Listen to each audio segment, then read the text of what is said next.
Welcome back to This Is a Commander channel, where this is a Commander channel, and today I'm going to be talking about Commander Tough Rules and Cool Interactions, episode 195. Today's episode is going to take a look at one of the strangest creatures in the entire game of Magic. It has a unique ability on it that no other creature or card that I know of has, though there are some that do come close, almost close enough, but this one is just way out there. It's an ability I'd expect to see in one of the earlier unsets that we got back in the day that did really wild things that seemed to break the game. So let's jump right into what the card is and some cool tricks that you can actually do with it in a game. And of course, the coolest and wildest tricks are going to be saved for the end of the video. They're a bit on the weird side. So the card is Butcher Orgg, and I might at some point in this episode call it an ogre, but it is Butcher Orgg, and it's a creature printed in and only in Onslaught. Never been reprinted. Sadly, it is just a 6/6 for 4 red, and that 7 mana cost is probably one of the reasons why no one ever runs this card. Might also be because nobody knows really what the effect kind of means, maybe, possibly that it's just a weird card and people don't run it. But therefore, because of that nobody runs it, nobody really knows about it. I'll actually check and see. I'll take a screenshot and see what it shows up on EDHREC. I'm curious. I didn't actually check that, but I'm curious how many decks actually run this on EDHREC.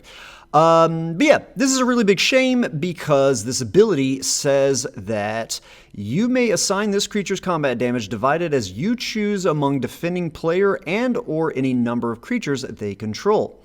And if you're unfamiliar with this card and this is the first time you're seeing and or hearing what its ability says, you're probably thinking that this is just some weird version of Trample, or something like what we've seen on some cards like Thorn Elemental and Rocks, but a more well-known example, more recently as well, would be the backside of the battle card Invasion of Ikoria with the creature Xylorthra, Apex Ikoria.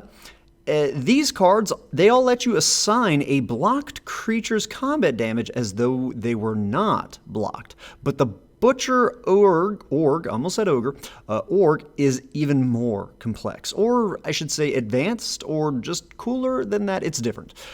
So what this means is that when you attack with your Orgg, it doesn't matter if it is blocked or unblocked. When it goes to assign its damage and then deal its combat damage, that you can send it, you can assign it to all sorts of different kind of places. It's both evasion and anti-invasion, targeted removal maybe. We'll get to that in a bit. Just removal. By that, I mean usually we like things like invasion, like flying or menace, so that we can ensure that our creatures get through to hit a player with combat damage.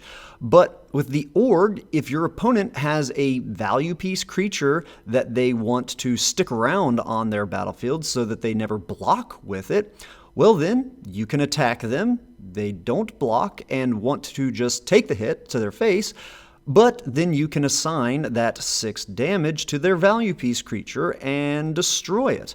Maybe they have 2 creatures, each with 3 or less toughness, then you can take them both out. This will also happen even if they block your Orgg with some other creature, and that's one of the ways that the Orgg is cooler than cards like Thorn Elemental, is that even if they get blocked, their only choice is to assign the damage that the defending player blocked, then you can now assign it to that defending player. But not really move it around to any other creature that they have that wasn't assigned as a blocker. The most practical and common use of this trick that I can see being used in an actual game of Commander is that you can use it to destroy creatures that are protected by things like Hexproof, Shroud, and Ward. Combat damage is not a spell or ability. In fact, it doesn't even use the stack in any way, so it can't be countered.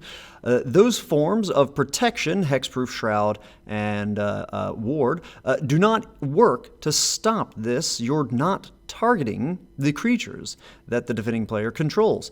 Funny enough, even protection from doesn't always stop this protection type of thing from happening. It does stop it from being targeted, but because combat damage isn't targeting, you can still assign the Orgg's combat damage to that creature. But of course, protection does still prevent damage to that creature, so it would be pretty useless to do this in most cases.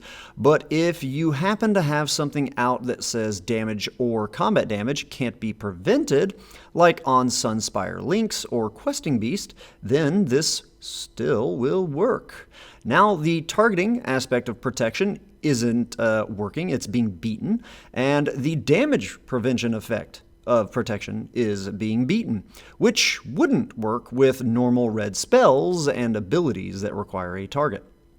This is also great if you're running a deck with equipment or abilities out that care about getting through with combat damage to a player. Like if you've got Sword of Feast and Famine on the Orgg and it's blocked, then you can just assign however much you want to try to kill the blocking creature, but as long as at least one of it that you assign to the defending player, and now you still get to trigger that sword and untap all your lands, even though it was blocked. This is a better result than if you just gave your Orgg trample, because then what if the Orgg gets blocked by a giant, massive creature with an insane amount of toughness? Now you may not have enough to actually trample over. But giving the Orgg the sword, it'll always be able to deal the combat damage to the player. Giving the Orgg Death Touch is also great in this regard, to have it be able to destroy multiple creatures. Again, even if they don't even block with those creatures. You can just assign that 1 to 1 to 1 to 1 to 1 to 1. I hope that I did that 6 times, and destroy a whole bunch of creatures. Now, one thing to be aware of is that if you attack with the Orgg and then they do assign a blocker to it, but then before damage they remove their blocker from combat in any way, like phasing it out, sacrificing it, destroying it, exiling it, returning it to hand, anything else like that sort, then you do have a bit of an issue. The Orgg still has to follow the normal rules about blocked creatures that do not have trample. So that means you couldn't assign any of his combat damage at that point if he was blocked without trample and now there's no creature there. You can't assign any of it to the defending player or any of their creatures. If you do manage to give him trample, you wouldn't normally need to, because of course his effect is kind of in some ways better than trample, but in this case, if they've got free sack outlets out or something like that, then you may actually want to give him trample. Then this would still work. But without trample and a free sack outlet or whatever ways they have to remove their creature from combat, their blocking creature, no luck. Okay, now on to the really super cool trick. The wording on this Orgg, did I say ogre earlier? I think I said ogre earlier. I may not have caught it. The wording on this Orgg doesn't specify for when he is attacking. It just says that you can assign all of his combat damage, and when you're being attacked and you assign the Orgg as a blocker, he will be assigning combat damage, normally to the attacking creature that he's blocking, so his ability will see this. Now, you can't use this to then assign his combat damage to that attacking player or any of their creatures like before, because they're the attacking player. You can assign the Orgg's combat damage to yourself as the defending player, or any of your own creatures as creatures of the defending player. You're probably wondering, why would you ever want to do this? Now again, if there are any abilities out that care about dealing combat damage to a player, they will be triggered. Do be careful with this. Some cards are phrased to be specifically damaging dealt to an opponent, and some just say player. Like Coastal Piracy is a well-known classic card draw effect, but it does actually say whenever a creature you control deals combat damage to an opponent, you may draw a card. Whereas cards like Toski, Bearer of Secrets, Ohran Frostfang, Bident of Thasa, all of these just care about the combat damage being dealt to any player, yourself included. Very rare. Again, I think this Orgg is the only way you could even trigger those kind of things on not your turn. Now, of course, you can use it on your own creatures too, not just yourself. You could use it to kill your own Solemn Simulacrum. I've been in a lot of games before when my opponents never attack me because of the sad robot. It was almost like a propaganda or a ghostly prison type effect. They just didn't want me to draw the card. Maybe they only attacked me with 1/1s, not enough to kill my Solemn Simulacrum if he was used as a blocker, or maybe they just constantly tap him down before blockers can be assigned. So now you can kill off your own Solemn Simulacrum if you don't have another means to do so. I know some people out there have built decks that are focused on running cards like Stuffy and Brash Taunter that are creatures that like to get hit for damage because you can then deal that damage to another player. So now when you're attacked, you can block with one of those, either a Doll or Taunter type creatures, as well as block with your Orgg. So you're stopping those creatures from hitting you, and then you can assign the Orgg's combat damage to your own Doll or Taunter type creatures so that they'll send even more damage towards whichever player you ended up choosing.